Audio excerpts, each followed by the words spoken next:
Okay, I know you think you're looking at my car, but it's not. It's actually DJ Bushong's car. This was his father's car, and we're gonna do a little walk around, and once I get to the other side and back around again, we're gonna let DJ tell the story of the car. It is FE5 Rally Red, rubber bumpers, 4-speed. It was his father's car, and when we get back to the front, I'm gonna let DJ tell a story on it.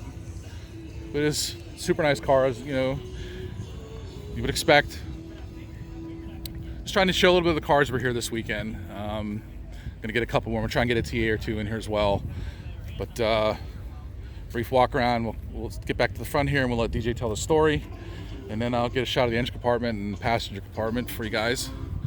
But so DJ, this was your dad's car. You want to explain a little bit about it so people can hear the story? Yes, my dad had bought this car in '73. He was a junior in high school. And the gentleman he bought it from was actually the original owner, but that was his second go around of owning it. And Dad drove it through school his senior year, and I actually owned an FM3 pink AAR with white interior automatic at the same time. But this was the car he was in love with the most, that he had the best memories of. He sold the car by the time I was a couple of years old. I was born in '75 and actually came home from the hospital in this as an infant. Wow, that's a cool story. He'd sold it by the time I was 3, and the pink one at the same time. Now, how did you find out where the car was to get it back? I actually carried a picture of this car in the console of my '71 Roadrunner when I was 18, 19 years old. And I would go meet people to buy parts and would show them a picture of the car to see if they remembered the car or where it went. And eventually one day that paid off and got me on the right track. So I was able to go basically door to door of the people that had owned it to find out where it had went. And there's 5 owners between my dad and I, and 23 years difference, but the car had only went 2 counties away. Now you didn't do too much other than what you have a stroker motor in this, correct? Yes, it did not have the right motor in it when I bought it. Dad had broke the original motor, and at that time it was just easier to put another short block in it. So it does retain its original top end, but the TA motor that's in it currently is 285474, right, when the car is 285438. Right. So it's close, but it's not exact. You did no paint to it, or did you paint it? Because I don't remember. Yes, this car's been repainted. It's been repainted. It is original sheet metal. I've not done anything to alter from the build sheet or the fender tag. Right. But the motor is internally stroked, and it's Let's get a look at the motor. Cubes. Let's get under the hood here a little bit. It's a little rusty. The car gets driven. It's not as much of a show car as it is a fun car. That's what they're about. You're supposed to drive them. We like trailer queens too, but we also like when people drive them and keep them original looking.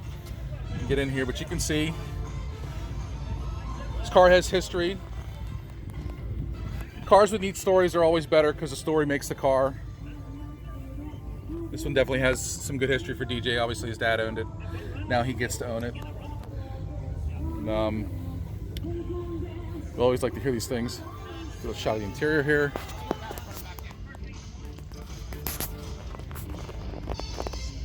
A little bright here today on Sunday, last day. But there you go. Another car with a neat story. Well, I always like to hear them, like to see them. Once again, comment, like, share, make suggestions. Check out the sites, transamcuda.com, the AAR Cuda Registry, Challenger TA Registry, Hamtrak Historical, and also DJ, you own your own restoration company. Tell us a little bit about that real quick. Yes, the shop's name is Rare Finds Restoration, and we're in Kenton, Ohio, just north of Columbus, about an hour. And we pride ourselves in AARs and TAs. But tell us about the FT6 Hemi Cuda you did. We built a 32,000 mile Hemi Cuda for a doctor client of mine who had owned it since 1978. He had bought the car as a roller for $1,000. And we restored it and finished it in 2015, and then took it to Chicago to have it judged. And what did it win? It was Concours Bronze certification, first time out. First time out. Yeah. So very good. So there you go. So if you need your car restored, hit DJ up. And that's going to be it for now until the next car comes around. Thank you, DJ. And I'll catch you guys in a little bit. Thanks very much.